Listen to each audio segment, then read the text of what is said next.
मुझे अच्छे से याद है कि हमारे बचपन की गर्मियां इतनी एक्सट्रीम नहीं हुआ करती थीं जितनी कि आजकल। लाहौर जैसे शहर में जहां अब एसी के बगैर गुजारा मुश्किल है, वहां ज्यादातर लोग रूम कूलर्स के सहारे अच्छा गुजारा कर लेते थे। ये हाल सिर्फ लाहौर या पंजाब का नहीं, बल्कि पूरे पाकिस्तान, इंडिया, बल्कि पूरे साउथ एशिया का है। This is climate change.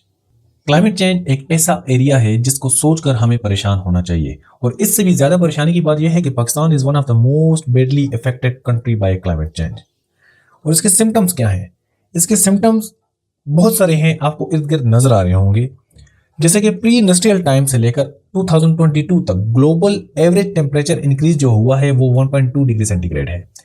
अब ये 1.2 डिग्री सेंटीग्रेड हमारे हालात कितने मुश्किल कर रहा है। आप सोच सकते हैं कि पहली गर्मियां कैसी होती थी और अब कितनी ज्यादा एक्सट्रीम हो रही हैं। मगर अगर ये टेम्परेचर 2 to 4 डिग्री सेंटीग्रेड तक अगर चला जाता है तो दुनिया के बहुत सारे रीजन्स ऐसे होंगे जहां पर जिंदगी नामुमकिन हो जाएगी, और बहुत सारे रीजन्स अंडर वाटर चले जाएंगे ग्लेशियर मेल्ट की वजह से, जैसा कि ओसाका, मालदीव्स एंड वेनस। इसके साथ साथ आपको नजर आ रहा होगा कि हमारे कंट्री में भी बहुत सारे सिम्टम्स ऐसे हैं कि जो कि वाज़ेह आपको बता रहे हैं कि क्लाइमेट चेंज इज रियल। जैसे कि कराची में हर साल अर्बन फ्लडिंग का इशू होता है, लाहौर में आपको स्मोक देखने में मिलती है, हीट वेव्स आपको नजर आ रही होती हैं, फॉरेस्ट फायर्स आपको नजर आ रही होती हैं। केपीके में हर साल विंटर सीजन कम से कम होता जा रहा है, नॉर्थ में ग्लेशियर मेल्ट हो रहे हैं।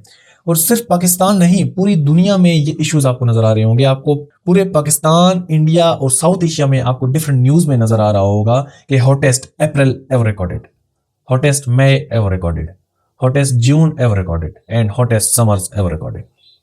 और इसके साथ साथ आपको बहुत सारे बाकी न्यूज भी नजर आ रही होंगी कि जैसे कि दिल्ली में आपको 52 डिग्री सेंटीग्रेड इस साल रिकॉर्ड किया गया, जैकबाबाद में 52, फिर फिलीपींस में 53 डिग्री सेंटीग्रेड और सीबी में 50 डिग्री सेंटीग्रेड रिकॉर्ड किया गया। ये करंट ईयर की बात कर रहा हूँ। This is the time we should change our living patterns. और इसका हल क्या है? ये वो काम है कि जो ना अकेले लोग कर सकते हैं और ना ही हुकूमतें।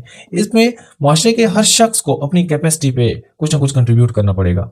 अगर आप सोच रहे हैं कि ये तो फजूल का पैनिक क्रिएट कर रहा है, ये तो 300-400 साल बाद की बातें हैं, तो आप अपने आसपास नजर दौड़ाएं, अपने बचपन के मौसम को आज के मौसम के साथ कंपेयर करके देखें तो हकायक आपके सामने आ जाएंगे।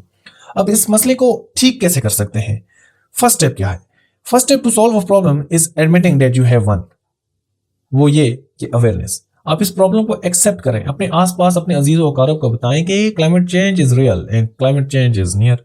ये इशू है, आप इसे एक्सेप्ट करें, अपने लिविंग पैटर्न्स को चेंज करें, अपनी लाइफ्स में कार्बन के फुटप्रिंट को कम करें, दरख्त ज्यादा से ज्यादा लगवाएं, और ट्रेवल करते हुए कार पूलिंग करें या पब्लिक ट्रांसपोर्ट इस्तेमाल करें।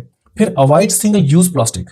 फिर इसके अलावा आप अपनी घरों की छतों को व्हाइट पेंट करें ताकि आपके एसी का इस्तेमाल कम हो सके और इलेक्ट्रिसिटी का बिल भी कम होगा। अगर आप छतों को व्हाइट पेंट करने के हवाले से जानना चाहते हैं तो येल यूनिवर्सिटी का ये आर्टिकल आपके लिए है, आप इसे पढ़ें। इसमें बताया गया है कि कैसे छतों को व्हाइट पेंट करने से इनसाइड टेम्परेचर कंट्रोल होता है।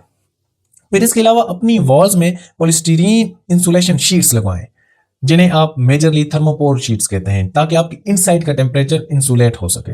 इसके अलावा आप सोलर पैनल्स का इस्तेमाल करें, ई व्हीकल्स की तरफ जाएं और अपने बिल्डिंग के डिजाइन में वेंटिलेशन को मद्देनजर रखें। जैसे कि पुराने जमाने में रोशनदान हुआ करते थे, उनका मेजर फंक्शन ये होता था कि अपने इनसाइड रूम के इनसाइड की जो हॉट एयर होती थी उसे इवोपरेट करके बाहर ले जाते थे। और इसके अलावा अपने लीडर्स को रियलाइज करवाएं कि अपने डिसीजंस में कार्बन फुटप्रिंट अपने जहन में रखें। पूरी दुनिया में ग्रीन हाउस गैसेज वाली इंडस्ट्रीज हैं, construction, energy, transportation and food industry, और हम ये सब जानते हैं कि ये इंडस्ट्रीज बंद नहीं हो सकती, लेकिन हम ऐसा तो कर सकते हैं कि सस्टेनेबल प्रोडक्शन को इंसेंटिवाइज करें और एक्सेसिव पोल्यूशन को पेनलाइज करें। ऐसा करने से हम अपने फ्यूचर को सिक्योर एटलीस्ट कर सकते हैं। शुक्रिया।